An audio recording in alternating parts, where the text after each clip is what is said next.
آپ نے ایک کوبے بیف اسٹیک سنا ہوگا، اور اس کا کمال یہ ہے کوبے بیف اسٹیک کا کہ ایک اسپیشل قسم کی گائے ہوتی ہے جس کی پرورش بڑی اسپیشل ہوتی ہے. اس کے لیے باقاعدہ مالش کرنے کے لیے لوگ رکھے ہوتے ہیں، پھر مشینیں ہوتی ہیں جو اس کا مساج کرتی ہیں، پھر وہ اس کو خاص انوائرمنٹ میں رکھا جاتا ہے، خاص پانی پلایا جاتا ہے.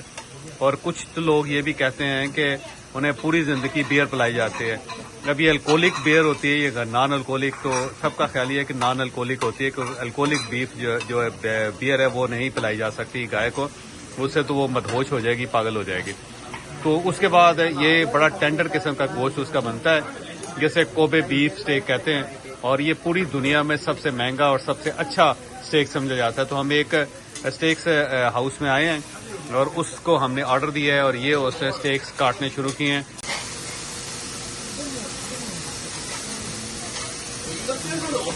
تو آپ دیکھیں اس کے لیے محنت کتنی کی جاتی ہے. یہ کوبے بڑا زبردست شہر ہے اس کا، جاپان کا، اور اوساکا شہر کے قریب ہے، وہاں سے 60 کلومیٹر کے فاصلے پہ. یہاں پہ ایک ہینگنگ برج بھی ہے جس کی تصویریں میں ابھی آپ کو دکھاؤں گا. ویسے دنیا کا سب سے بڑا ہینگنگ برج کہتے ہیں. یہاں پہ کوبے میں ایک مسجد ہے جسے کوبے مسجد کہتے ہیں. یہ جاپان کی سب سے پرانی مسجد ہے، 1935 میں بنی تھی اور انڈین مسلمانوں نے آ کے بنائی تھی. اور اس کے بعد اس مسجد کا کمال یہ ہے کہ یہاں پہ 1945 میں جب اٹیک ہوا تو پورا کوبے شہر امریکہ نے بالکل برابر کر دیا تھا، صرف یہ مسجد بچی تھی. اور اتنی زیادہ اس کے بارے میں اس وقت خبریں گردش کی کہ یہاں پہ جاپنیز فوج نے آ کے پناہ لی. 2 سال جاپنیز فوج اسی مسجد کے اندر پناہ گزین رہی، کیونکہ ان سب کا خیال تھا اس کے اوپر اللہ تعالیٰ کا ہاتھ ہے. پھر ایک اور واقعہ پیش آیا. یہ واقعہ 1995 میں پیش آیا. 27 جنوری 1995 میں یہاں پہ ایک خوفناک زلزلہ آیا تھا، اور اس خوفناک زلزلے کی وجہ سے پورا شہر تباہ ہو گیا، ساری عمارتیں تباہ ہو گئی، ساری سڑکیں تباہ ہو گئی، برج ختم ہو گئے. اور یہاں پہ اتنا زیادہ خوفناک زلزلہ تھا کہ اس کو آج بھی لوگ یاد کرتے ہیں اور اسے کہتے ہیں کہ کوبے ڈیزاسٹر. لیکن اس ڈیزاسٹر کے اندر بھی وہ مسجد بچی رہی تھی. اس مسجد کا میں نے آج دورہ کیا اپنے دوست عرفان صدیقی صاحب کے ساتھ اور علی بھائی کے ساتھ. علی بھائی اوساکا کے اندر ایک ریسٹورنٹ چلا رہے ہیں پاکستانی، اور کمال ریسٹورنٹ ہے، اتنا لذیذ کھانا میں نے بہت کم دیکھا ہے. اور ان کے ساتھ یہاں پہ کوبے آئے ہیں، اور یہ ہم ایک اسٹیک ہاؤس میں آئے. تو اب یہ اس کو ابھی بنائیں گے اس کے سامنے، یہ دیکھیے گا. اس نے بتایا، اور باقاعدہ جو گائے ہوتی ہے اس کا پروفائل ہوتا ہے ساتھ کہ جی کہاں سے آئی، کس طرح آئی، اور نجیب الطرفین قسم کی گائے ہوتی ہے. تو نجیب الطرفین قسم کی گائے ہوتی ہے یہ، جس کے والدین کا بھی پتہ ہوتا ہے ان کا پورے پروفائل، اور اس کو کیا کھلایا جاتا ہے، کیا پلایا جاتا ہے.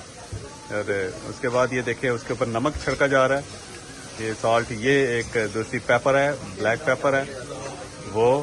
اس کے بعد یہ انہوں نے دکھایا، یہ آرڈر ہے جو ہمارا، وہ اس نے دیکھا کہ کس طرح بنانا ہے. یہ اس نے اس کو بٹر جو ہے اس کے اوپر رکھ دیا.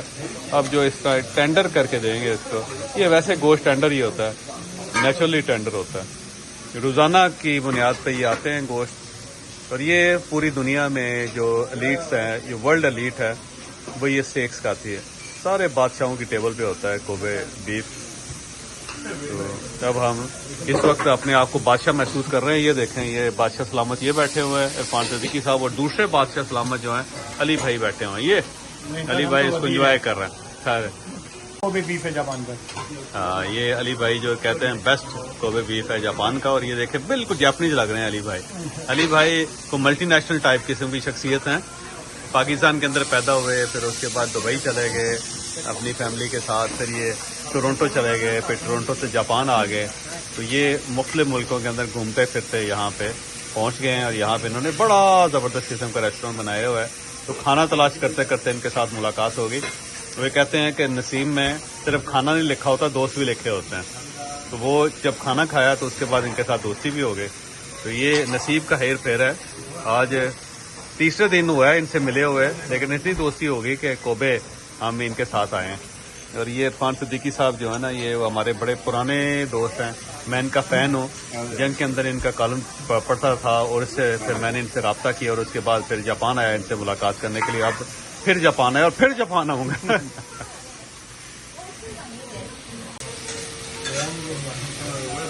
آپ اس کا ٹینڈرنیس دیکھیں اس کی کہ کتنی ہے، کہ کس طرح آرام سے اس کو کٹ رہا ہے.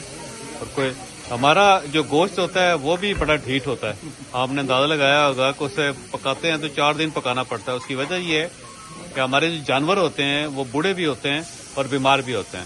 پہلے جانور سے سارے کام لے لیتے ہیں، جب وہ کسی کام کا نہیں رہتا تو اس کو ذبح کر کے اس کا گوشت بنا کے کہتے ہیں لو جی مسلمانوں کھاؤ. اب وہ خود سوال ہے کہ جو جانور اپنے آپ کو نہیں سنبھال سکا اس کا گوشت ہمیں کیا سنبھالے گا. تو یہاں پہ جو گوشت بنایا جاتا ہے، بلکہ پوری دنیا میں جب بیف کو یاد رکھیے گا مٹن سے بہتر سمجھا جاتا ہے، اس لیے کہ بیف کا جو جانور ہوتا ہے وہ بڑا توانا اور زبردست ہوتا ہے. تو اس کو پھر جس طرح اس کی حفاظت کی جاتی ہے، جس طرح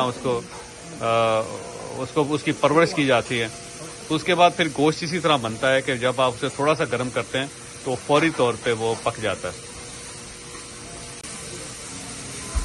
تو اس کی ٹینڈرنیس کا اندازہ لگائیں آپ کہ کس طرح ایک ہلکی سی چھری کے ساتھ اس کو لگاتے ہیں اور کٹ جاتا ہے. تو جب آپ اسے کھائیں گے تو آپ خود اندازہ لگائیں کہ کتنا لذیذ ہوگا. پھر اس کا جوس ہوتا ہے باقاعدہ اس کے اندر. ہم گوشت کا جوس ختم کر کے نا اس کا سٹا سا بنا کے کھا جاتے ہیں، جبکہ اسے جوسی ہونا چاہیے. عرفان بھائی اسے ویل ڈن کہا تھا نا؟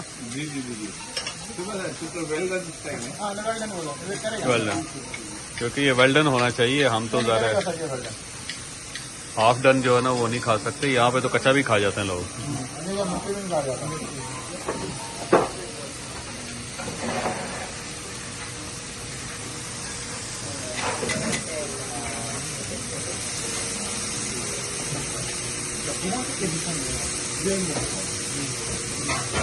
تو اب کیونکہ حلال ملنا شروع ہو گیا ہے تو آپ کوبے میں آ کے آپ حلال تلاش کر سکتے ہیں اسے.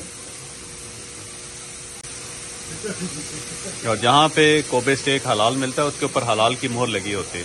تو یہاں پہ جب بھی آپ آئیں گے تو آپ حلال تلاش کر سکتے ہیں اس شہر میں.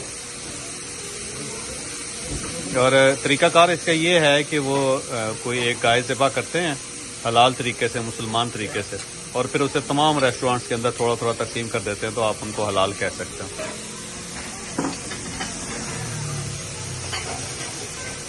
واو، یہ علی بھائی کی پلیٹ میں ڈالو. میرا خیال ہے اس کے بعد میری باری ہے، اگر راستے میں عرفان صاحب نہ آئے تو. واہ واہ واہ واہ واہ جی واہ، واہ جی واہ، واہ جی واہ، کیا بات ہے. ویل ڈن شہزادے. یہ بھی ایک تمنا تھی جو ہماری آج پوری ہو گئی. باقی زندگی میرا خیال اللہ اللہ کر کے گزار دیں گے.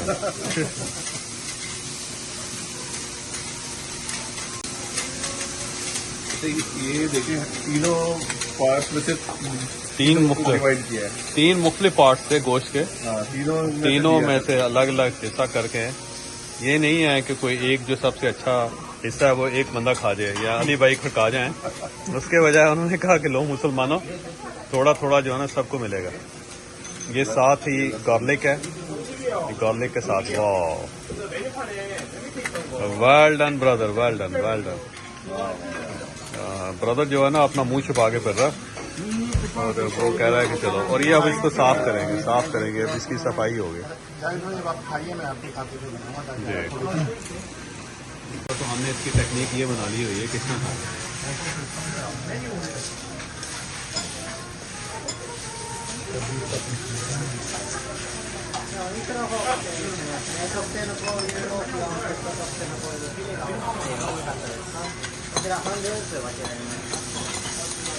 ہاں